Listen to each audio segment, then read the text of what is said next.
In an effort to mock black Americans, an MSNBC host took Joe Biden's "you ain't black" comment to a whole new level. The Democrats are finally talking about the violence in their cities, and guess who gets the blame? Plus, Dr. Scott Atlas speaks out on the garbage studies regarding hydroxychloroquine. All that and more. I'm Bobby Eberle. This is a 13-minute news hour. And God bless the United States of America.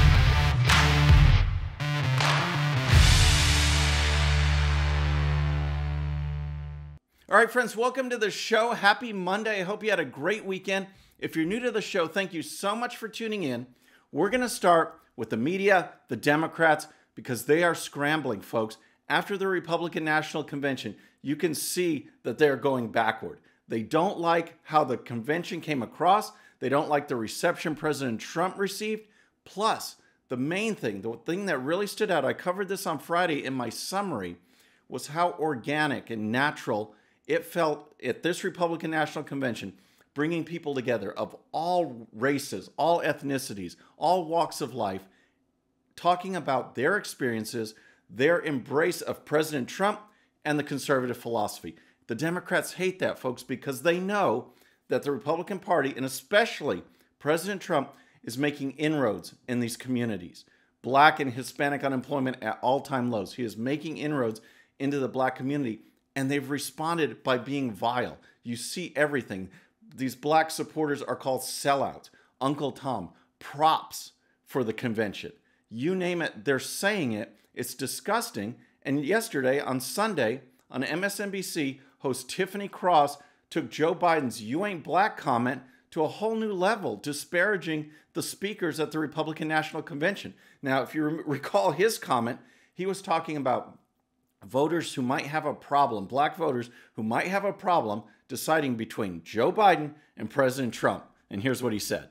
If you have a problem figuring out whether you're for me or Trump, then you ain't black. So Joe Biden has a history of these questionable comments regarding the black community, that all of the people are supposed to think alike, act alike, do the same thing, vote the same way. They can't speak out. They can't say anything different except voting for the Democrats. That's all they are allowed to do by the left.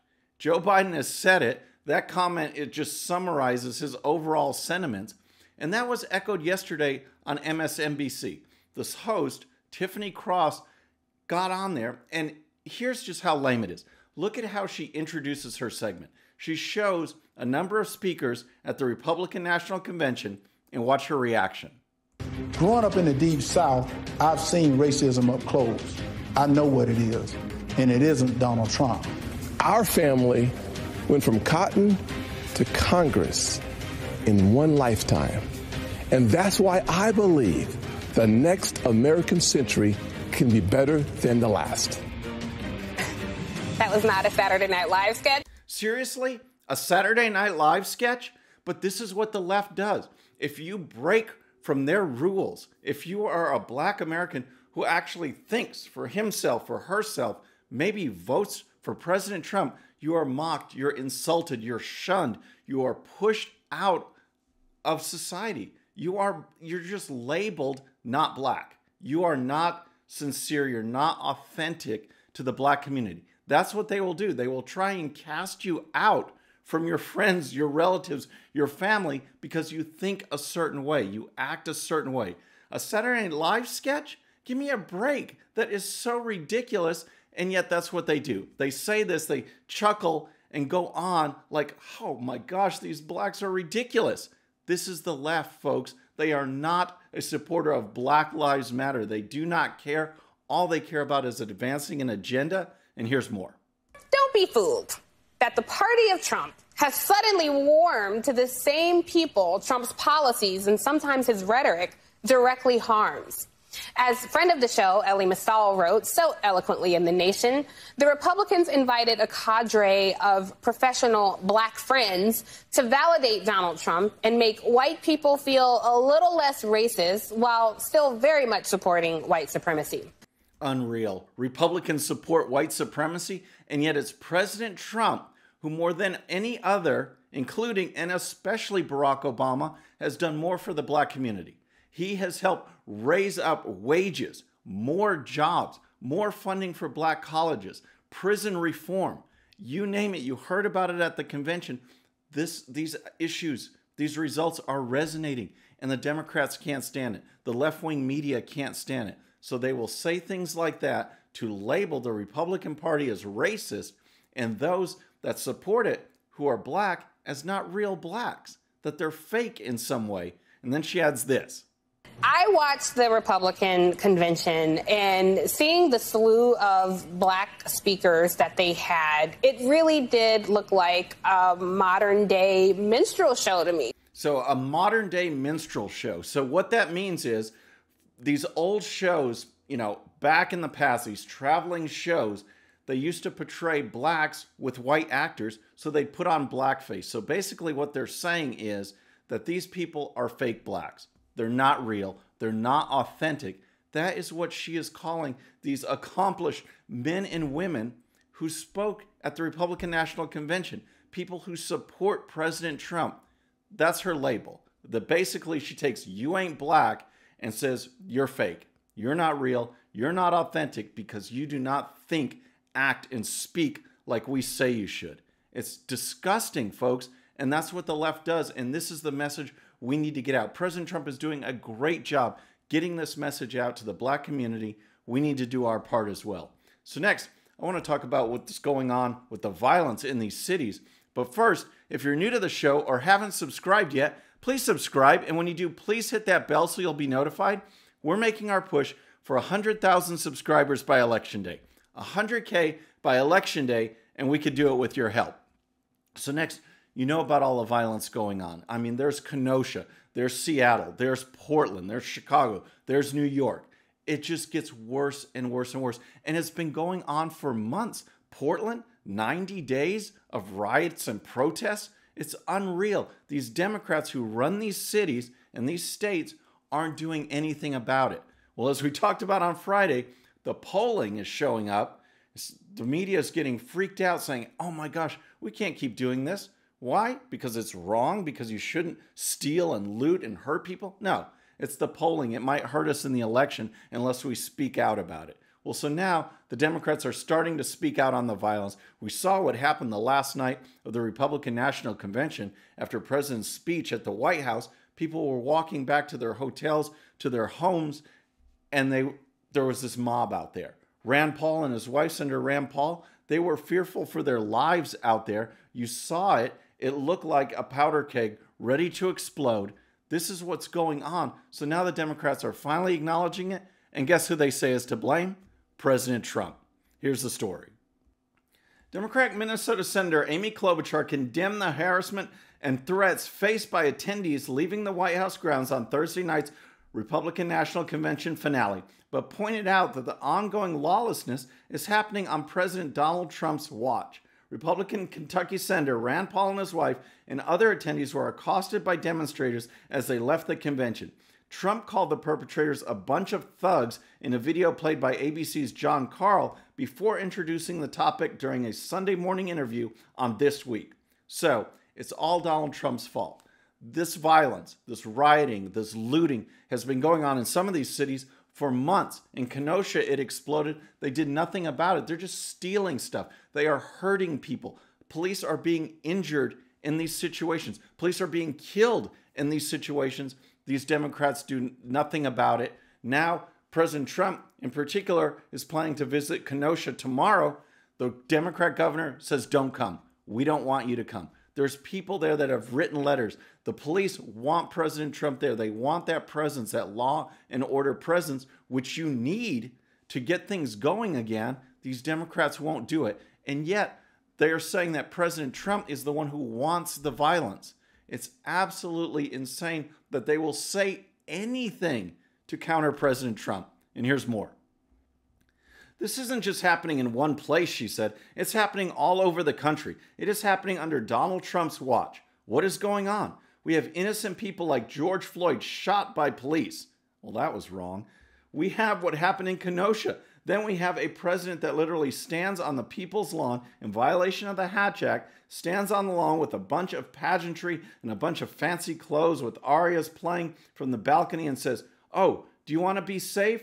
We are not safe in Donald Trump's America. Wow. And guess what? Those Black Lives Matter protests in D.C., they didn't just stop on Thursday night. They were just beginning. They've extended through the whole weekend. People are getting hurt over there. And here's more. I'm at the point where I'm ready to put these police in the effing grave, a BLM leader shouted from Black Lives Matter Plaza, adding, I'm at the point where I want to burn the effing White House down. I want to take it to the senators. I want to take it to the Congress. I want to take the fight to them, he continued, to scattered applause and cheers. And at the end of the day, if they ain't going to hear us, we burn them the F down. That's what's going on, folks. It's absolutely crazy out there. The Democrats won't do anything about it. The only reason they're speaking out now is because the polls say they have to or they're going to lose.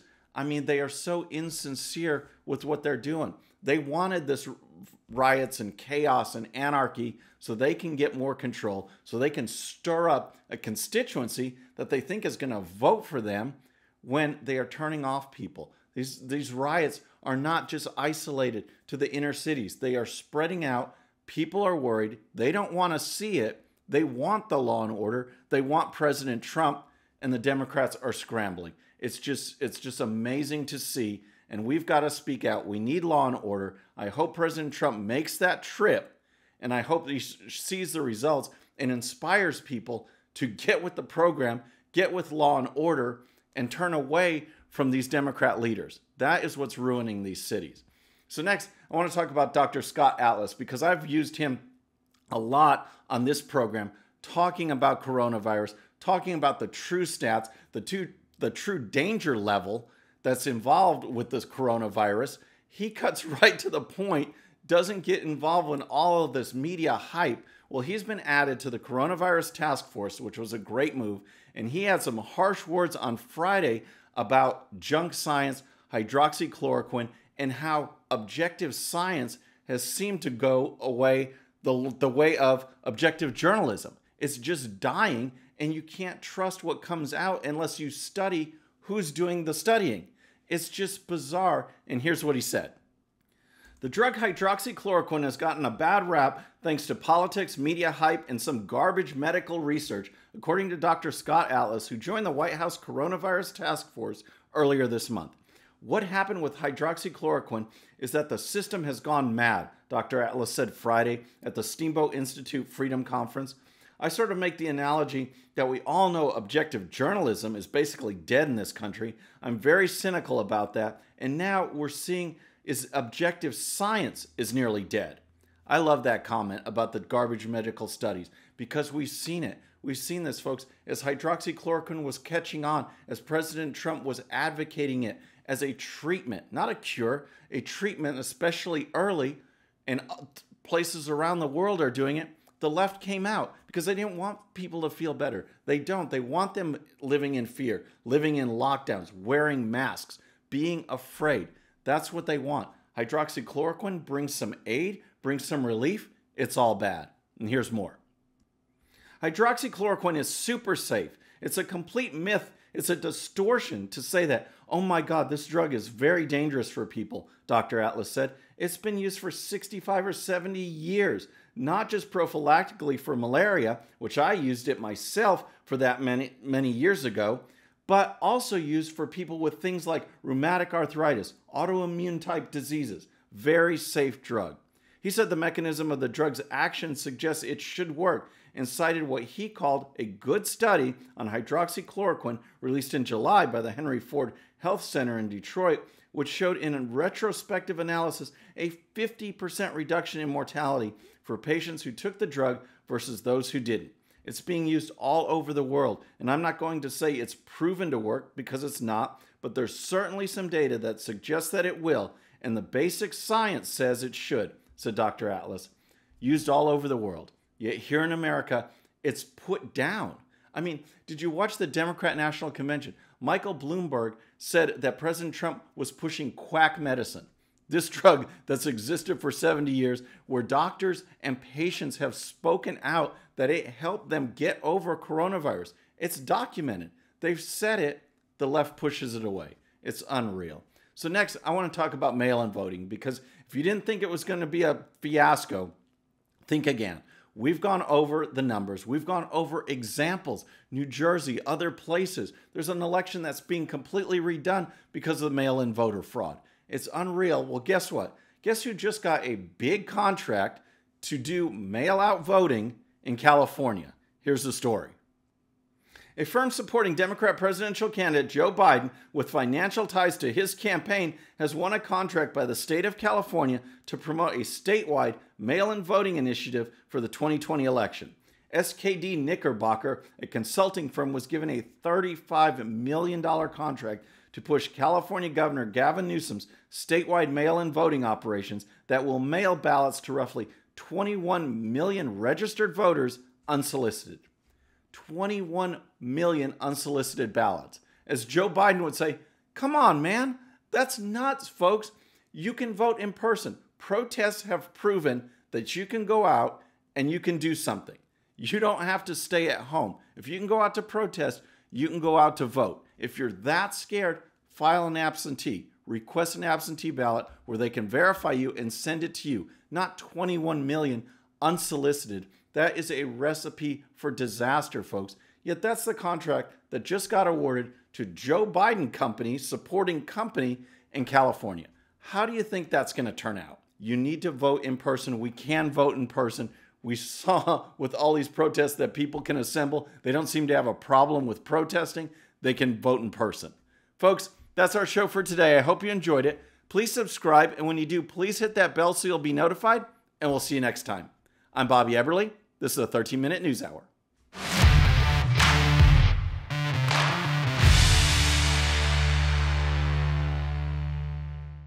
Okay, friends, thanks so much for watching. And before you go, please hit that subscribe button, hit that bell so you'll be notified. And here's a special video just for you so you can watch even more of the 13-minute news hour. And don't forget to check out GOPUSA.com for the best in conservative news and commentary. We'll see you next time.